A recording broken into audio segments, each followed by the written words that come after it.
पंचामृतापैकी द्वितीय अमृतकडे वळतो।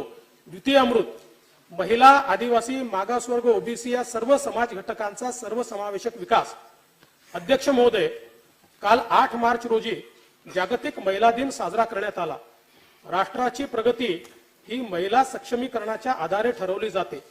त्यासाठी आम्ही चौथे सर्वसमावेशक महिला धोरण घोषित करणार आहोत। जगद्गुरु तुकाराम महाराज म्हणतात, लाडकी लेक मी संताची, मजवरी कृपा बहुतांची। मुलींच्या सक्षमीकरणाकरता लेक लाडकी ही नवीन योजना सुरू करण्यात येईल।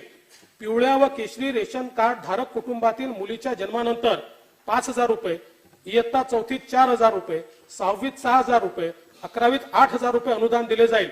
लाभार्थी मुलीचे वय 18 पूर्ण झाल्यानंतर तिला 75,000 रुपये रोख त्या ठिकाणी देण्यात येते।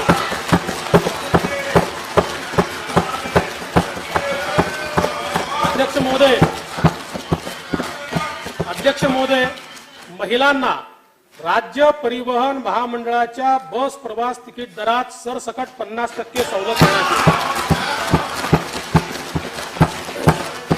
महिला खरेदीदाराला निवासी घटकाच्या खरेदीत मुद्रांक शुल्कामध्ये 1% सवलत देण्यात आली आहे।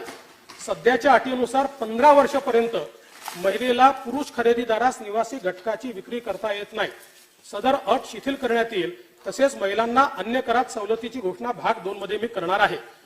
बचत गटांच्या माध्यमातून 37 लाख ग्रामीण महिलांना उपजीविकेची साधने उपलब्ध करून देण्यात आली आहेत। बचत गटांच्या माध्यमातून लातूर जिल्ह्यामध्ये बांबू क्लस्टर, कोल्हापूर जिल्ह्यामध्ये कोल्हापुरी चप्पल क्लस्टर हे विकसित करण्यात येईल। केंद्र शासनाने अर्थसंकल्पात घोषित केल्याप्रमाणे मुंबई येथे युनिटी मॉलची स्थापना करण्यात येईल, ज्यामध्ये बचत गटांना जागा देण्यात येईल।